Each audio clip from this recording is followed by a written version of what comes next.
La mujer del pozo, autor anónimo.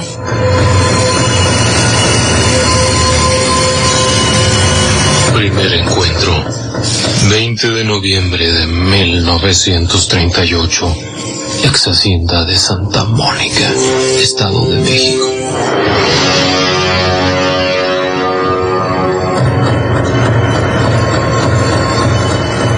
Oiga, abuela, voy al baño. Ay, no te tardes, hijo, está oscureciendo. Corrían los años 30 y yo tenía como 8 o 9 años. Antes, joven José Luis, antes no había luz y todos tenían miedo a la oscuridad.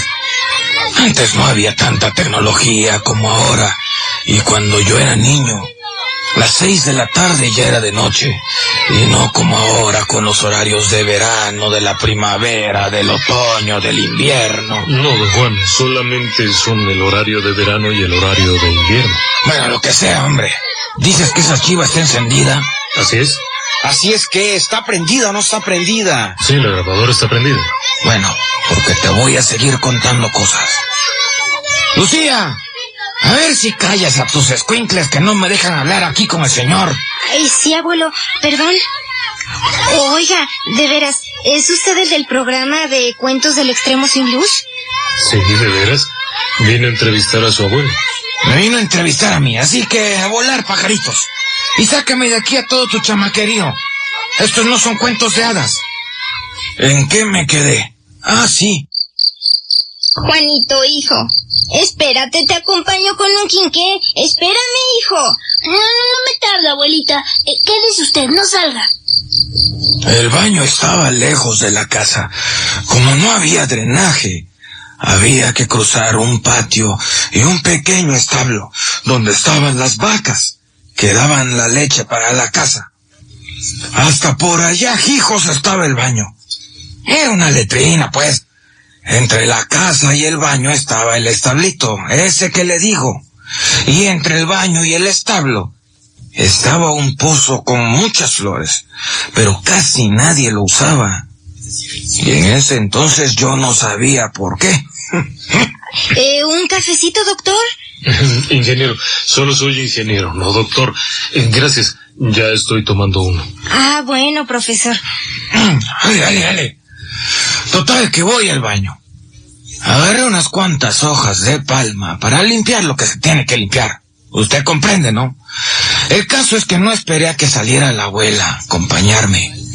Caminé un poco y me detuve jugando con las ramas y las flores del patio.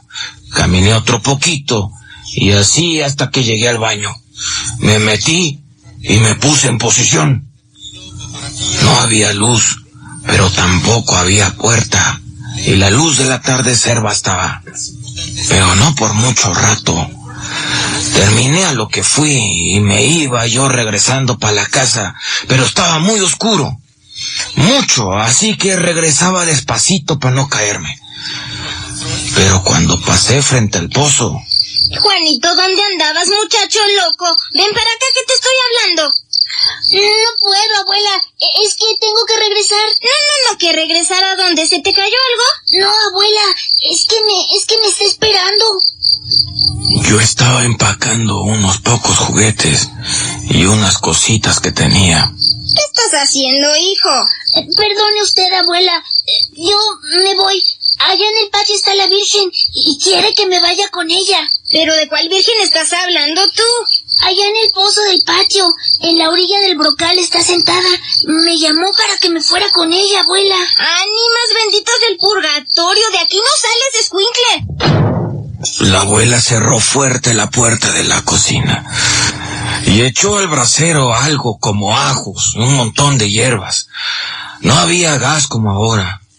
Yo creo que fue por eso que funcionaban mejor los remedios. Por el carbón y el ocote, la madera.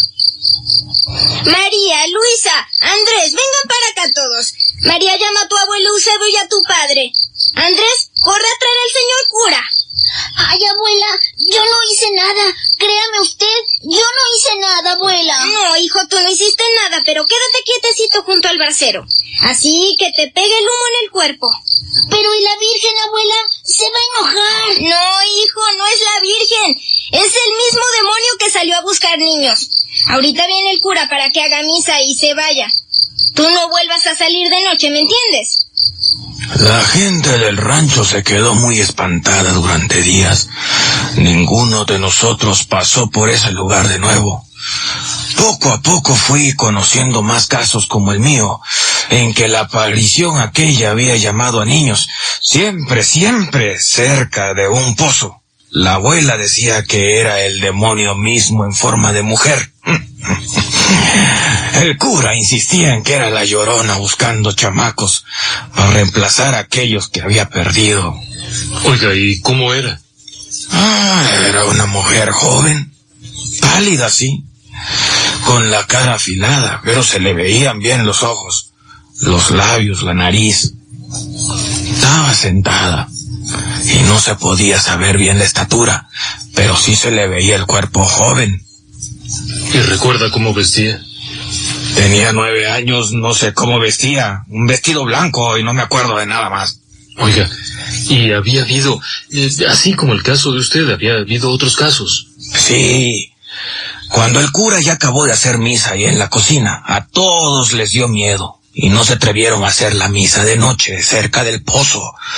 Pero cuando acabó, yo me hice dormido y estaba oyendo todo.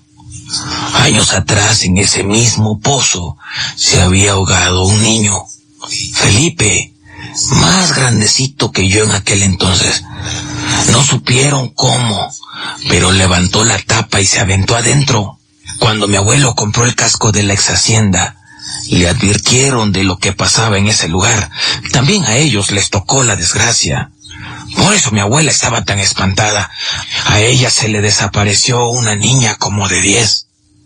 No supieron nada de ella nunca más. Pensaron que la habrían robado. Pero cuando rascaron para bajar más el pozo, dicen que ahí estaba. También por eso nadie usaba ese pozo. Bueno, ¿y por qué no lo taparon? Y esta es la cosa. Mi abuelo pensó lo mismo que usted.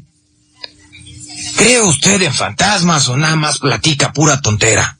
Bueno, perdone, pero no veo la relación. Mi abuelo tampoco la vio. ¿Sabe? Él mandó tapar el pozo cuando lo que me pasó a mí. Pero entonces... Oiga, ¿tiene usted hijitos? Discúlpeme, pero no entiendo qué tiene que ver eso con lo que me está contando. Ya está sudando y todavía no ha llegado a lo peor, hombre. Antes de salir de esta casa, deberé hacerle un sahumerio con harto chile y ajos, ruda y otras cosas. Bueno, ¿pero por qué? Cuando mi abuelo mandó tapar aquel pozo, todas las desgracias vinieron sobre nosotros. La fiebre aftosa, la guerra, la Segunda Guerra, la cosa aquella del demonio. Le cerraron su lugar y empezó a vagar buscando niños o niñas. Abuelo, ¿no quiere más café? Que no entiendes, no. Y déjame terminar ya mi relato. Abuelo, no siga contando. Al señor ya se le hizo tarde y se tiene que ir. No, son las 6, es muy buena hora y apenas está atardeciendo. Se tiene que ir, profesor. Cuando mi abuelo mandó a tapar aquello, esa entidad salió a vagar y aún hoy sigue vagando. Si tiene niños, no vaya a su casa en algún tiempo. Vaya a la iglesia, vaya con el cura, pero no vaya a su casa. A mí ya me costó una hija y un nieto. Usted ya está sudando. Pronto sentirá mucho frío y se le cerrará la garganta. Mire, perdóneme, pero yo soy científico. Yo investigo los casos, pero no creo que... ¡Entonces púdrase! Pero cuando se le cierre la garganta, no voltee, porque ella va a estar justo atrás de usted. La va a poder ver, como lo hizo mi abuelo, como lo hizo mi padre, como lo hice yo durante tantos años. Lo invité a que oyera mi relato porque ya no puedo más con ella y no pienso dejársela a mis hijos. Ella se irá con usted ahora que le he contado mi historia.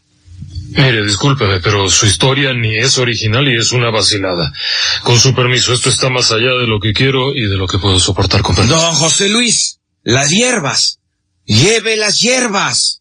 Y no se le vaya a ocurrir contar esto en la radio. No sea desgraciado. Ella se iría con todos los que lo escuchen.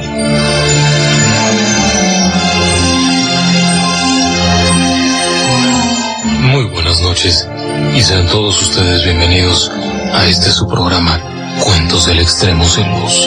Esta noche les traigo una historia aterradora, una historia llena de violencia, de muerte, de fantasmas y de apariciones. Hoy les voy a presentar a ustedes La Mujer del Pozo. Escúchenlo con atención, y si algo ocurre, no duden en llamar.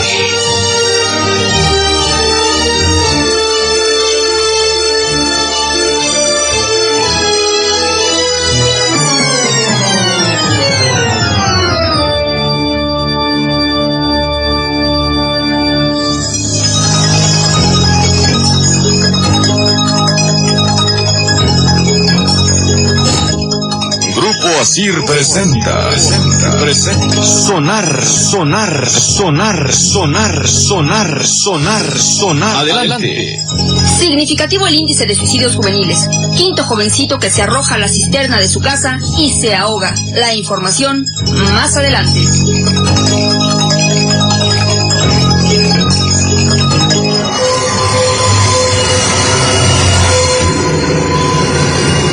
La Mujer del Pozo, autor anónimo.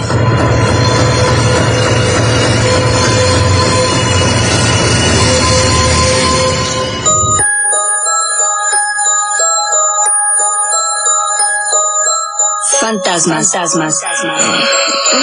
¿Qué hay más allá de la vida? Llámanos al 273-3301 y 273-3302.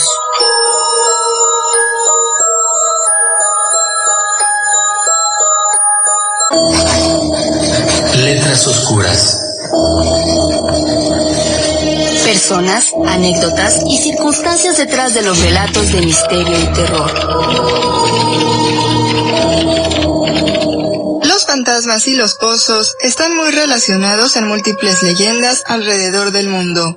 Basta con recordar una de las películas más atemorizantes en los últimos años, El Aro, para poder constatarlo.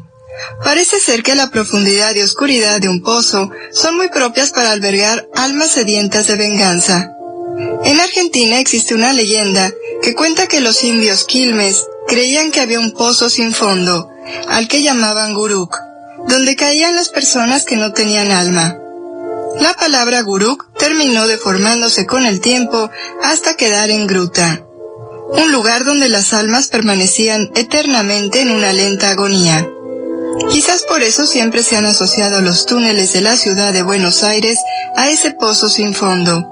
Se cuenta que un tal Alves, que trabajó para Juan Manuel de Rosas en el siglo XIX, decapitó a otra persona y se la llevó a través de los túneles. De repente se encontró un pozo del que emanaba mucho calor. Cuando el verdugo arrojó el cadáver al pozo, pudo escuchar del interior unos gritos agónicos, al mismo tiempo que notó que no pudo escuchar el golpe del cadáver al caer en el fondo. También se dice que bajo el Banco de la Nación Argentina hubo un terreno conocido como el Pozo de las Ánimas, y en el que hubo un cementerio. En Nueva York también hay una historia que relaciona a un fantasma con un pozo. La noche del 22 de diciembre de 1799, la joven Yulema Sanz, conocida como Elma Sanz, de 22 años de edad, salió de su casa a pasear con su prometido, Levi Weeks. Faltaban 3 días para su boda, pero por motivos que aún se desconocen, Levi estranguló a Elma hasta la muerte. Después arrojó su cadáver al por aquel entonces llamado Pozo de Manhattan. Su cuerpo no fue hallado hasta el día 2 de enero de 1800. Según uno de los operarios que sacó su cuerpo, su vestido había sido desgarrado con violencia. Weeks fue encarcelado, pero le soltaron al poco tiempo por ser hijo de una acaudalada y respetada familia de Manhattan. El pozo donde fue arrojado el cuerpo de Elma está en el sótano del restaurante Manhattan Bistro, en el número 129 de Spring Street. Y según se cuenta, en el lugar se han dado casos de platos volando, copas que se vuelcan misteriosamente y ruidos extraños de pasos y golpes contra la puerta en la sala donde está el pozo. Lo cierto es que todos los sótanos de Nueva York esconden un auténtico inframundo de pasadizos, pozos y restos de casas viejas.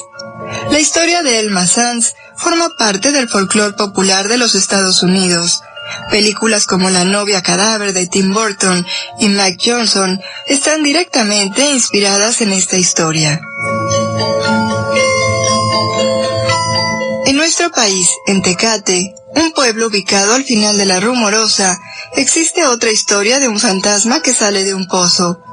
Se cuenta que en tiempos de la Revolución vivía un matrimonio sin hijos, personas pacíficas y trabajadoras. Un día llegaron unos forasteros. El matrimonio les brindó agua de su pozo, así como alimento y techo para pasar la noche. Pero los extraños robaron al señor de la casa, lo amarraron con cadenas y lo lanzaron dentro del pozo. De su esposa, así como de los hombres, no volvió a saberse nada. Desde entonces, hay quienes por la noche escuchan mucho ruido proveniente de este pozo. Algunas personas dicen que el muerto logra salir y arrastra sus cadenas mientras llora entristecido. Se cree que vaga en busca de su esposa desaparecida y de sus asesinos. La gente que pasa por ahí muy de mañana comenta que se pueden ver claramente alrededor del pozo las huellas de unos pies encadenados. En la Ciudad de México existe una leyenda urbana que cuenta que en la delegación de Tláhuac, cada pozo tiene un fantasma que lo vigila. La leyenda relata que cuando los empleados de gobierno que deben revisar los pozos pasan a inspeccionar alguno, de pronto se encuentran a un cuidador que incluso les proporciona su nombre. Pero cuando los trabajadores regresan a la oficina para corroborar este dato, descubren que no debería haber nadie en ese pozo. Letras oscuras. Personas, anécdotas y circunstancias detrás de los relatos de misterio y terror.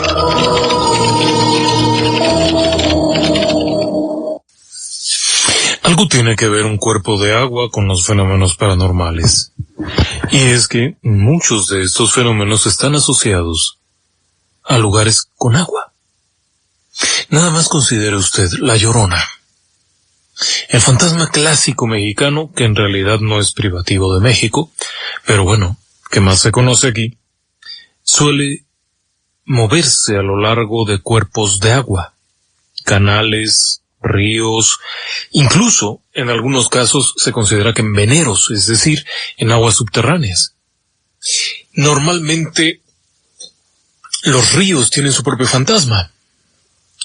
Es algo muy socorrido que en los médanos que se forman en las partes bajas de los ríos hay mujeres que se peinan. Y si vamos a otras partes del mundo nos vamos a encontrar fenómenos paranormales que tienen lo mismo que ver con, por ejemplo, cuerpos de agua. La Banshee, la mujer que salta, que grita y que hace todo aquello, vive cerca del agua, siempre. Algunas de las sílfides, algunos de los seres que se consideran elementales de la naturaleza, habitan cerca de cuerpos de agua.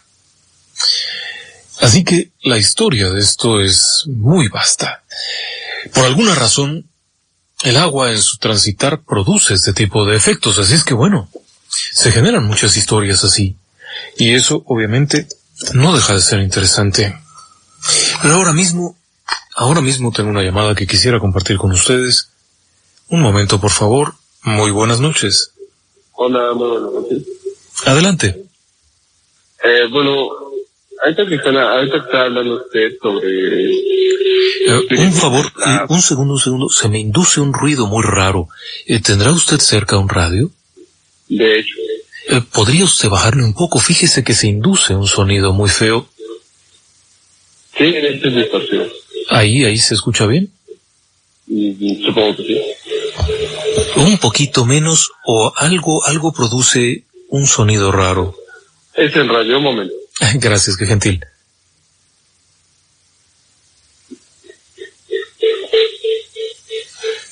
Fíjese qué sonidos son. Sí, adelante, bienvenido, le escuchamos. Hola, buenas tardes, buenas noches. Antes que está hablando usted sobre cosas en agua y sobre efectos o cosas que podrían tener que ver con cuerpos de agua. Así es. Me acordé de dos cosas que me han pasado, que he visto. Una vez, cuando era yo muy chico, enfrente de donde yo vivía, había una especie de bordo donde pasaba agua, donde pasaba a lo que le llaman canal. Y estaba todo lleno de hierba en ese entonces, y pues nada más los niños que íbamos ahí pues trabajar, jugar y así, ¿no? Resulta que por las noches, en medio de todo eso, y en ese charquito tú podías ver como había luces que hacían, se veían así como si algo relampaguear abajo del agua, de un charco. Y no sé, todos los niños me decían que eran nada, así que eran los pececitos. Jamás me acerqué, pero él me decía, vamos a ver a los pececitos, mira los pececitos, y nunca supe qué era eso. ¿Y cómo se veía? Pues, ¿cómo podría decir? Un charquón, que es un charco tal cual, siempre lo vimos de lejos, y es como si alguien tuviese una lámpara y por debajo estuviese alumbrando. Qué raro. ¿Qué sería aquello? ¿Y qué tan profundo era eso? Era un charquito, pues, una cosa sencilla. Jamás nos acercamos, nunca estuvimos seguros si era un charquito. De lejos se veía un charco como de unos 60 centímetros de diámetro. Pues sí, era algo pequeño.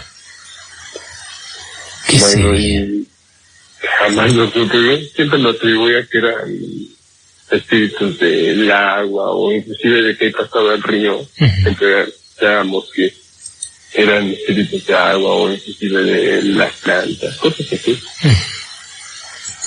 Y otro más reciente fue cuando, yo fui con unas personas, cuando estaba trabajando con unas personas, y andábamos por la parte de, ¿cómo se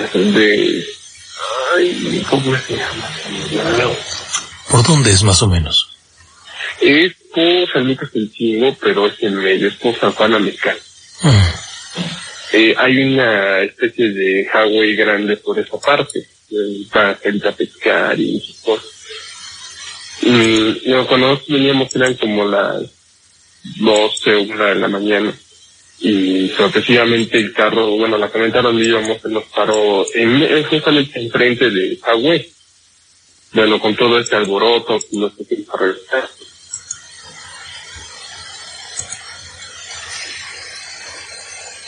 ¿Sí? No, se nos va. Tenemos ahí un problema. Se perdió la comunicación. Estábamos desde el inicio de la llamada con algunos problemas técnicos, que no se escuchaba bien y se oía ahí una serie de ruidos.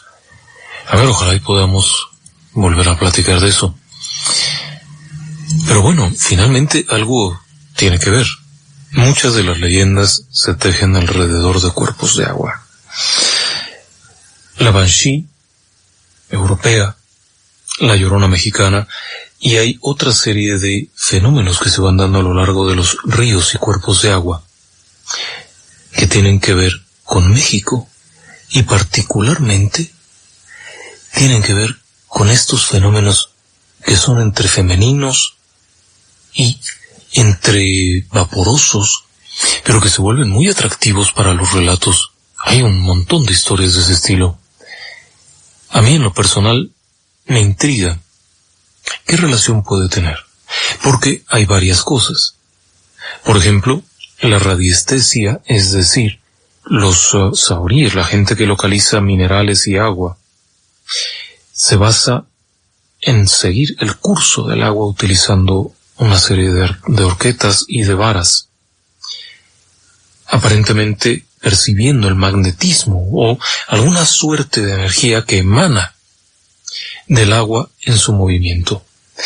Cuando platiqué con un pocero, con un localizador de pozo hace unos 4 o 5 años, él sostenía que, por ejemplo, un pozo estático, es decir, un pozo que está con una cierta cantidad de agua fija, que no es un venero sino una especie de embalse subterráneo, marca muy poco. Pero normalmente cuando encuentran veneros, es decir, corrientes subterráneas, la vara marca inmediatamente de forma mucho más intensa. Habría que pensar que quizá haya alguna relación entre eso y las manifestaciones paranormales, dado que muchos de estos fenómenos se relacionan con la energía vital, por ejemplo, de las personas. También quizá podrían relacionarse con este tipo de energía que se podría considerar natural, por supuesto, pero que al mismo tiempo puede sostenerles aquí, puede darles una cierta fuerza. Otros consideran que algunos pozos son portales hacia alguna especie de inframundo o algo similar. No lo puede uno saber tan fácilmente, pero también es una forma de verlo. Finalmente, tiene también mucho que ver con el propio lugar. Son lugares en los que obviamente ocurren muchas desgracias. Hay muchas personas que pierden la vida en este tipo de lugares, desde teporochos que se quedan ahí a la orilla y fallecen, gente que cae a un río, que son arrastrados por el río en una crecida.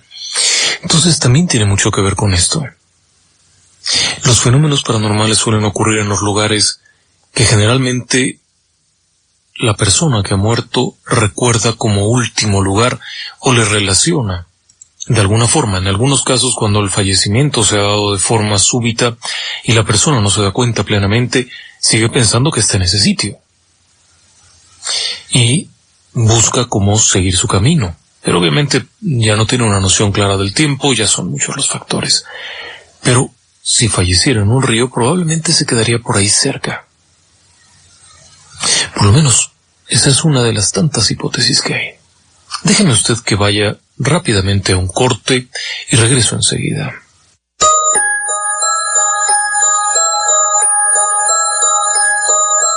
Fantasmas. ¿Qué hay más allá de la vida? Llámanos al 273-3301 y 273-3302.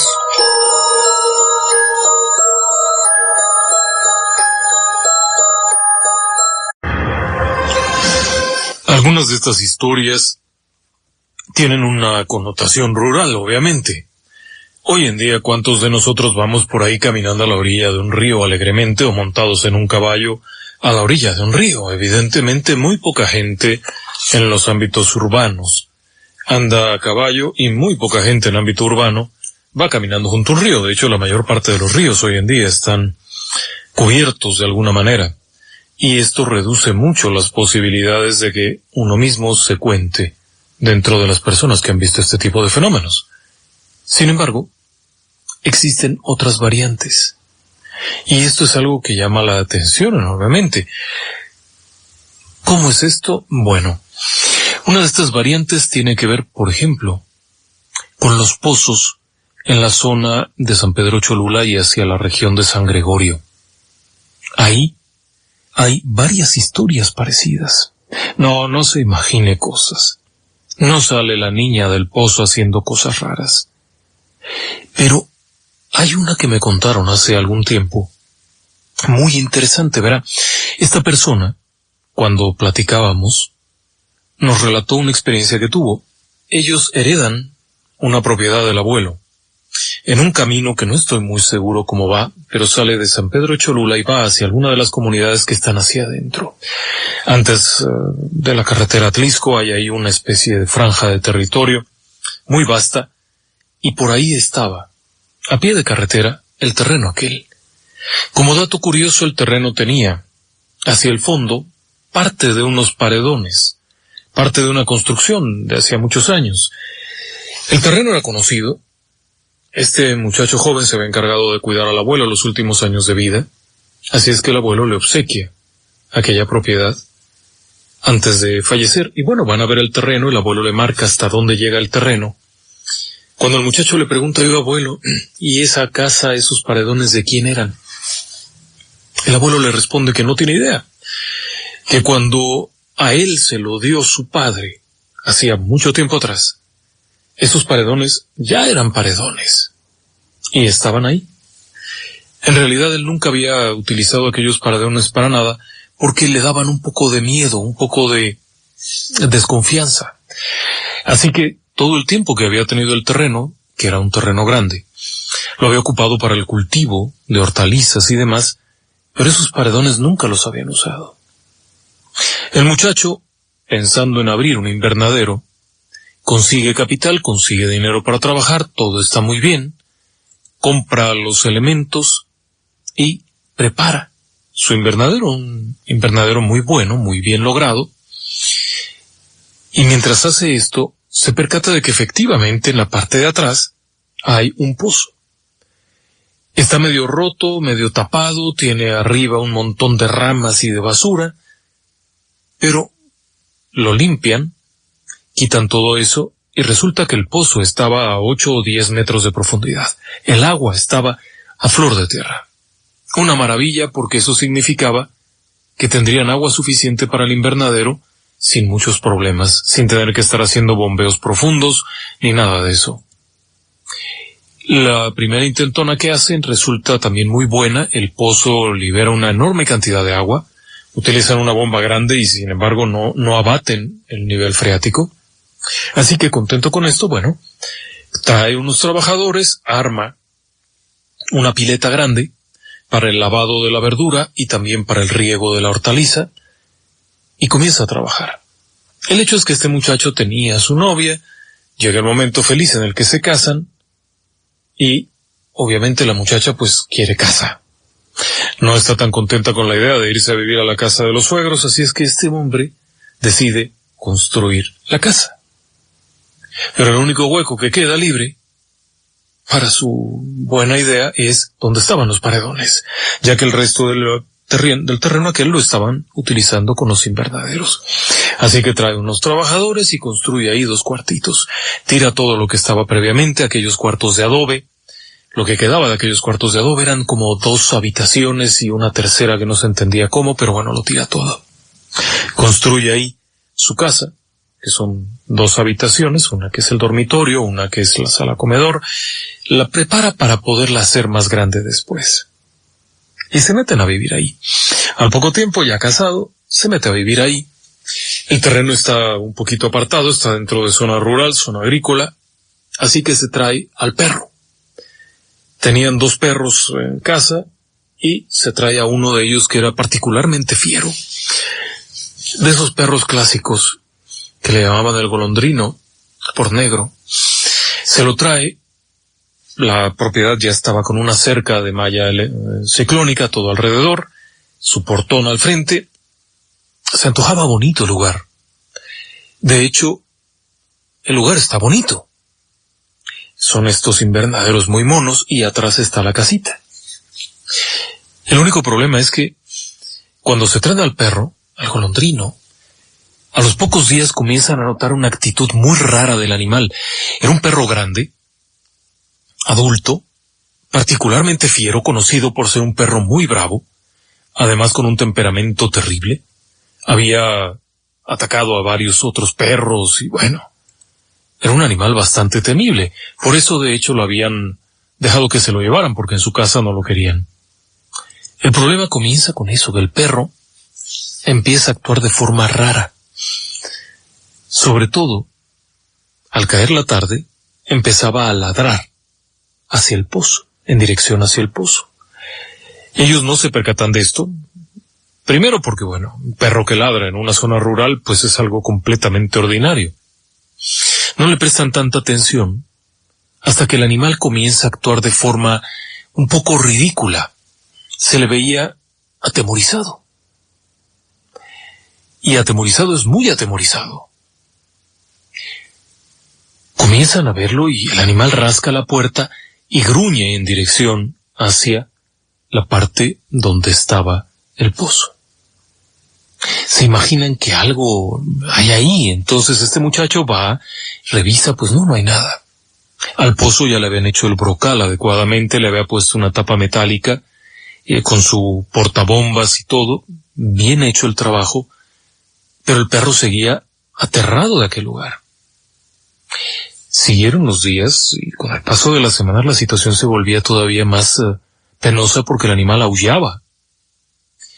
Una tarde de esas tantas tardes tiene la visita de los papás del muchacho que llegan al lugar y el perro se va con ellos.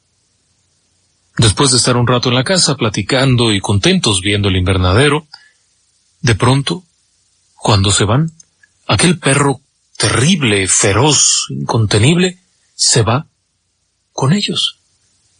Se quedan muy sorprendidos porque el animal había sido criado por este muchacho. De los días siguientes comienzan a tener otras cosas raras. Por ejemplo, había momentos en los que se escuchaban ruidos muy cerca de la casa, ruidos que iban desde golpes, una especie de ladrido ahogado, muy callado. Total que el muchacho decide traer otro perro. Y trae otro perro. Pero el perro dura 8 días. Literalmente 8 días y desaparece. Era un perro joven, era un cachorrón. Pero se sorprenden con aquello.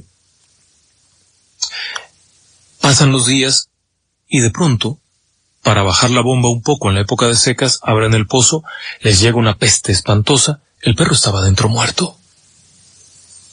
Les comenzaron a pasar cosas raras. Después, una tarde, ya oscuro, la esposa de este joven viene de regreso, había ido al centro a hacer algo, viene de regreso, la traen en un taxi, entra, y para llegar a la parte de atrás, donde estaba la casita y donde estaba el pozo y todo aquello, había que caminar un trayecto largo dentro de los invernaderos. Estaba iluminado, estaba todo muy cuidado. Cuando ya se va acercando al final del pasillo de los invernaderos, le sorprende ver que hay una persona allá adentro, pero no corresponde. Su esposo era un muchacho alto, muy fornido, descendiente de italianos. Así que cuando esta muchacha ve a una persona bajita, muy delgada, es una persona muy pequeña, muy cerca del pozo. Se queda sorprendida y la primera impresión es, ¿qué es esto? ¿Quién es? Entonces le grita al esposo. Y el esposo se asoma, estaba junto a ella, estaba dentro de una de estas cosas de plástico, adentro estaba haciendo algún arreglo, algo, se asoma, y le da gusto verla, la saluda y todo, y ella le dice, oye, ¿quién era la persona que estaba allá atrás? Dice, no, pues no sé. ¿Trajiste a alguien? ¿Hay algún trabajador nuevo? No, estoy solo. ¿Van a ver aquello? Nada. En ese momento ya empiezan a sentirse un poquito nerviosos ambos, porque ya eran varias las cositas raras que había, y esos ruidos que escuchaban de pronto, termina por desquiciarlos, de hecho, porque los ruidos se volvían más molestos. Aquello fue procesándose y, bueno, 2 o 3 años después de haberse mudado, les habían ocurrido muchas cosas raras.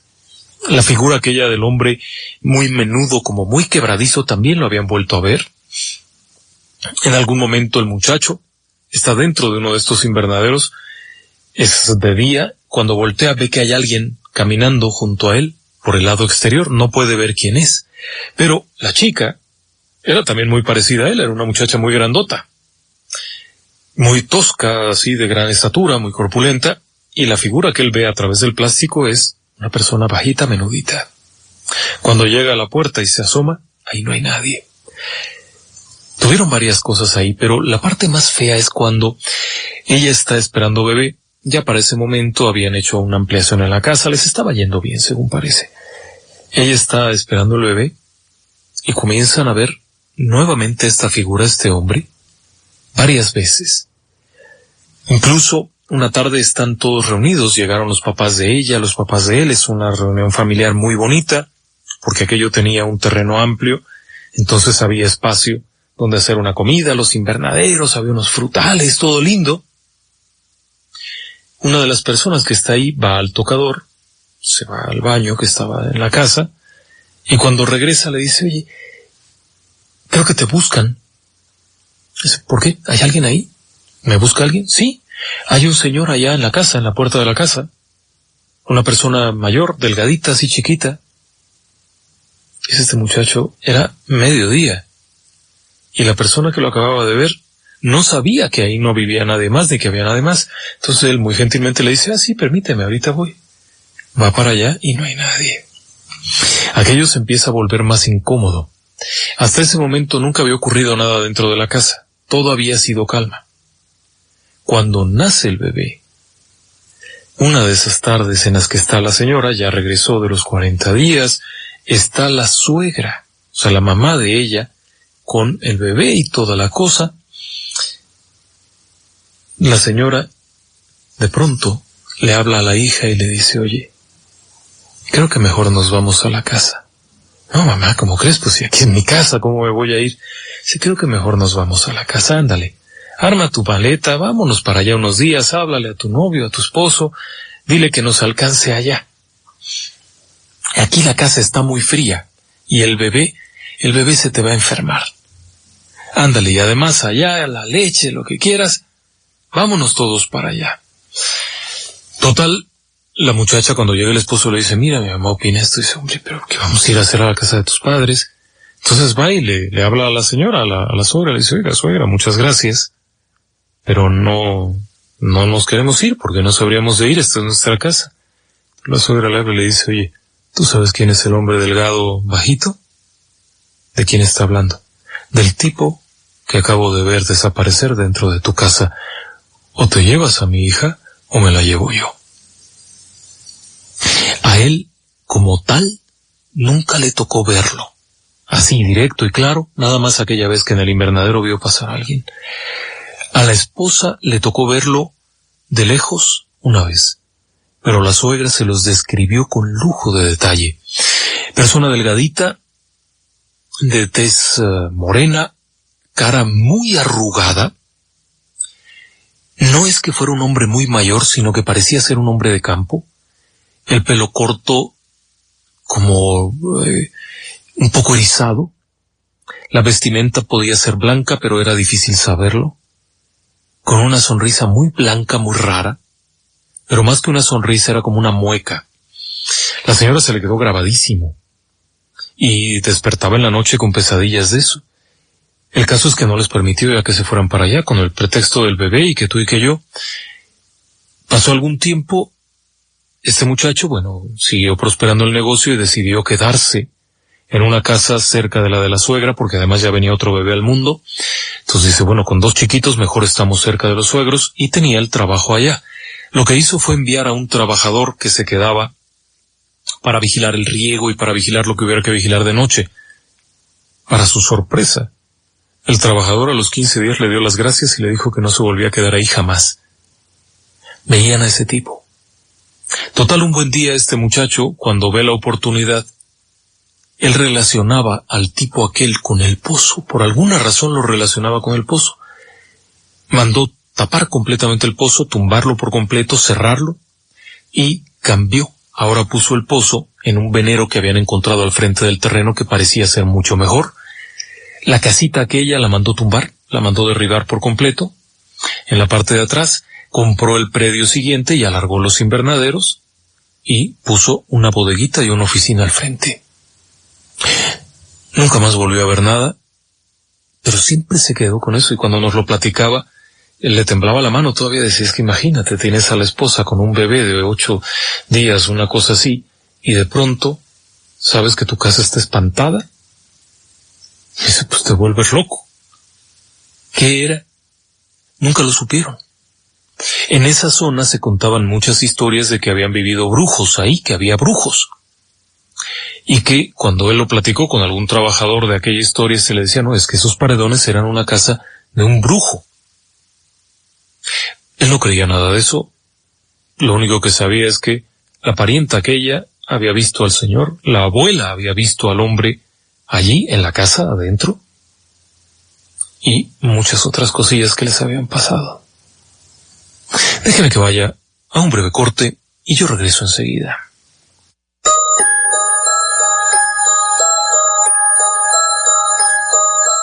Fantasmas. ¿Qué hay más allá de la vida? Llámanos al 273-3301 y 273-3302.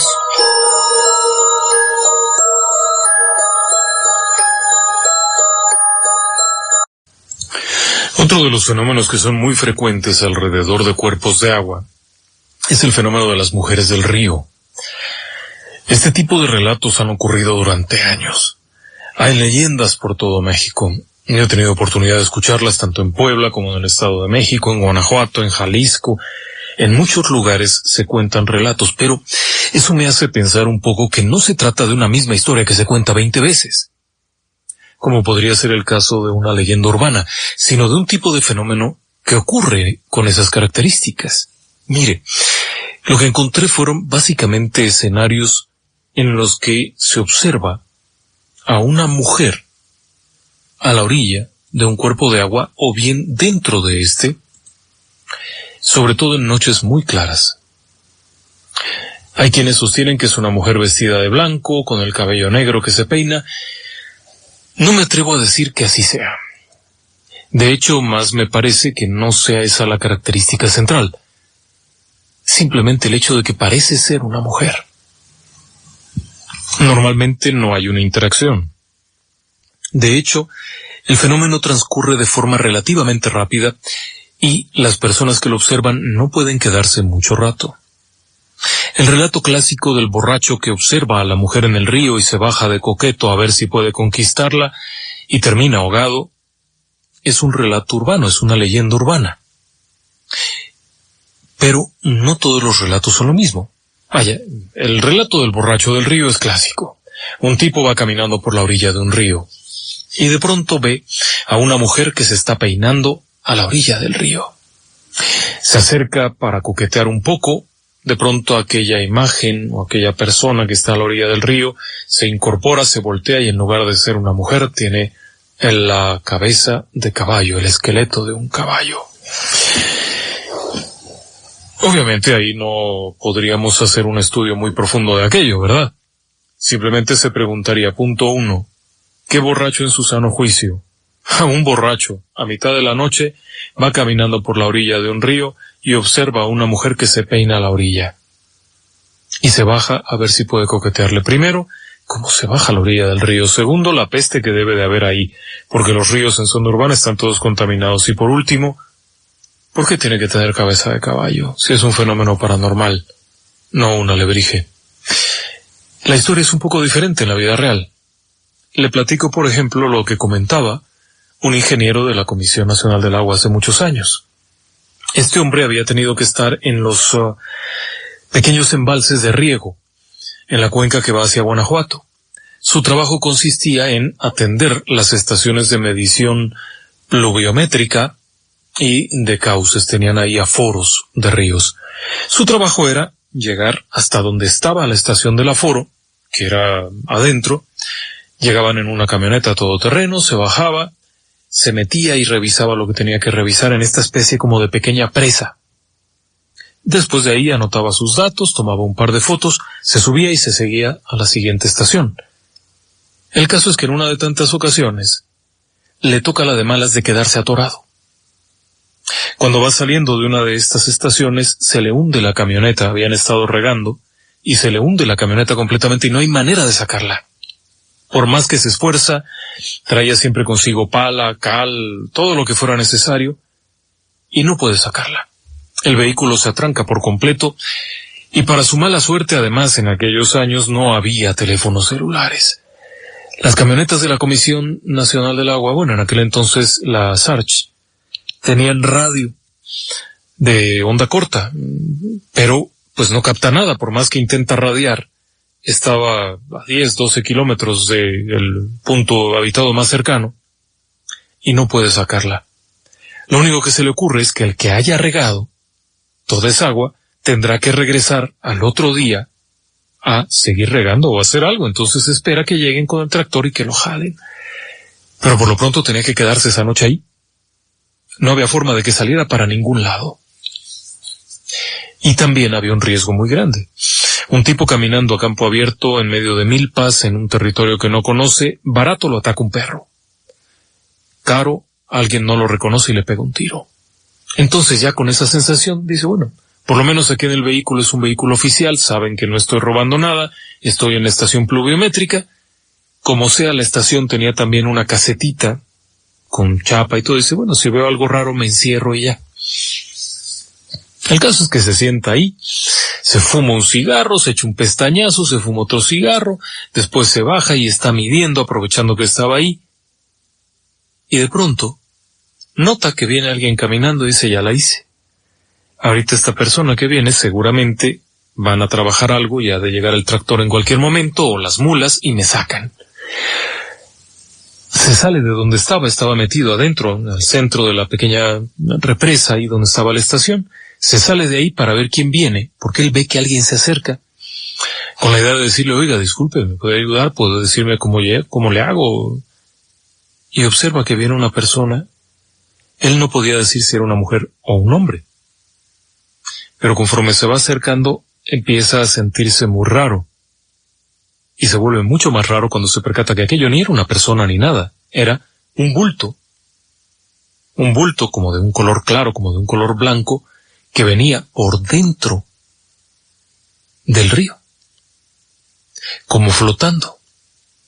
Entonces se queda viendo aquello y la primera impresión que le viene es una bolsa de vapor. Era de noche, obviamente el agua del río viene con una temperatura más alta, genera vapor. Se queda con esa sensación, dice, bueno, qué fenómeno tan raro, ¿no? Y lo primero que le viene es, ojalá pudiera fotografiarlo, pero la cámara no tiene flash. Entonces no pudo documentarlo, pero se queda con esa idea, dice, bueno, qué loco está esto. Pero una mancha de vapor, una bolsa de vapor, no hace lo que siguió después. Este hombre se para a verlo, y aquello hace una serie de movimientos, como que llega, se regresa, y es cuando él distingue que en realidad era una especie de humano, una figura humana. No era una aparición completa, no se distinguía, además en la oscuridad de la noche, él veía este aspecto como un poco fosforescente, como un poco reflejante, muy raro con la lámpara. Comete el error de prender la lámpara, llevaba consigo una lámpara enorme, prende la lámpara aquella, y le parece ver que es una persona, pero está en medio del río flotando. Está la impresión que no sabe si echarse a correr, si encerrarse en la camioneta.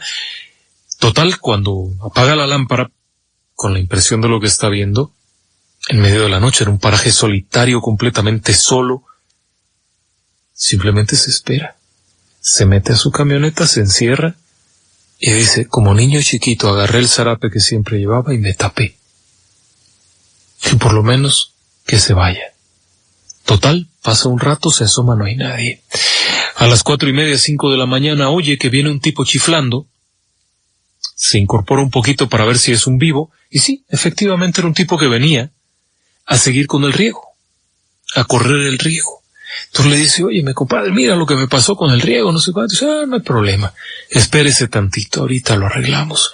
Y sí, a eso de las 10:30, 11 de la mañana, es decir, prácticamente al otro día, todo el día, llegó un tractor, lo enganchó, lo jaló y lo sacó.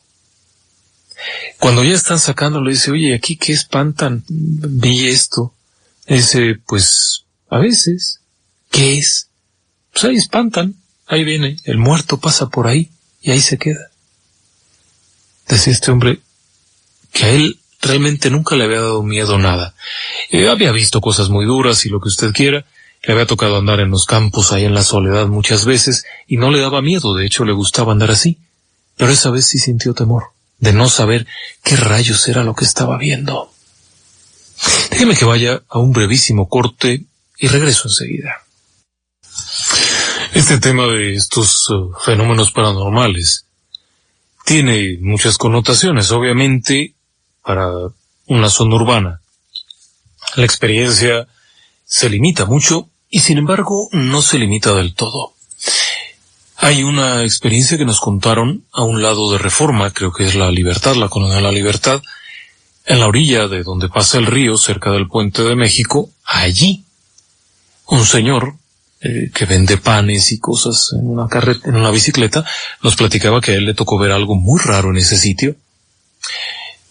Y no es que estuviera tomado, por supuesto, y decía que mucho menos se quedó con ganas de tomar nada. A él le tocó una noche, después de haber terminado con la venta del día, 8 o 9 de la noche, va de regreso pedaleando su bicicleta y él tenía que llegar a la orillita del río, ahí seguirse por el bordo para cruzar hacia su casa que estaba adentro, pero para no volver a subir toda la parte de arriba y dar la vuelta, se mete por ahí para cortar. Y él decía que sí vio a lo que le pareció ser una mujer, por una especie de vestido largo. Decía que en realidad no podía decir si era una mujer o un hombre o lo que fuera, porque lo único que veía era esta especie como de capa, una especie de blusón suelto, blanco, bastante vistoso, y estaba hacia la orilla, en un punto en el que no hay manera de acceder. Además, esa historia nos la contó 20 años atrás, en un río completamente contaminado con una pestilencia enorme. ¿Qué rayos haría ahí una persona?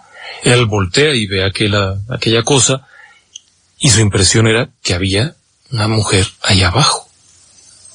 Veía la forma de la cara, veía el cuerpo muy definido, a pesar de que no se podía saber bien, pero sí veía unos brazos, veía una cabeza, una vestimenta como una especie de túnica suelta, y ahí estaba. El fenómeno duró unos minutos. Él se quedó parado viendo, y decía que aquello se movió para adelante, luego regresaba, volvía a moverse hacia un lado, subió la orilla, como si quisiera salir, pero sin hacer ningún esfuerzo, hasta que de pronto, ¡pum!, tal como apareció, desapareció. Imagínese usted qué impresión. En fin, muchas gracias a doña Blandina Bolaños, que como siempre nos está acompañando cada noche. Gracias a usted y gracias a nuestros compañeros del Facebook, a nuestros radioescuchas que nos acompañan a través de Facebook, cosa que agradecemos siempre. Siempre es muy agradable recibir sus comunicaciones y estar ahí viendo la discusión. Aquello tiene vida propia. El Facebook tiene esa peculiaridad, parece que tiene vida propia. Así es que agradecemos esos comentarios, agradecemos esas sugerencias y les mandamos un muy cordial saludo a todos. Nos escuchamos mañana.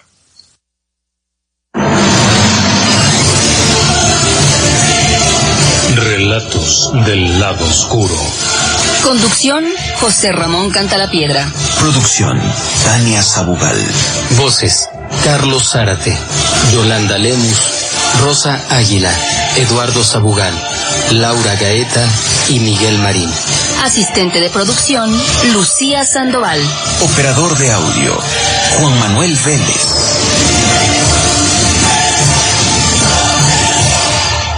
Buenas noches y que descansen en paz.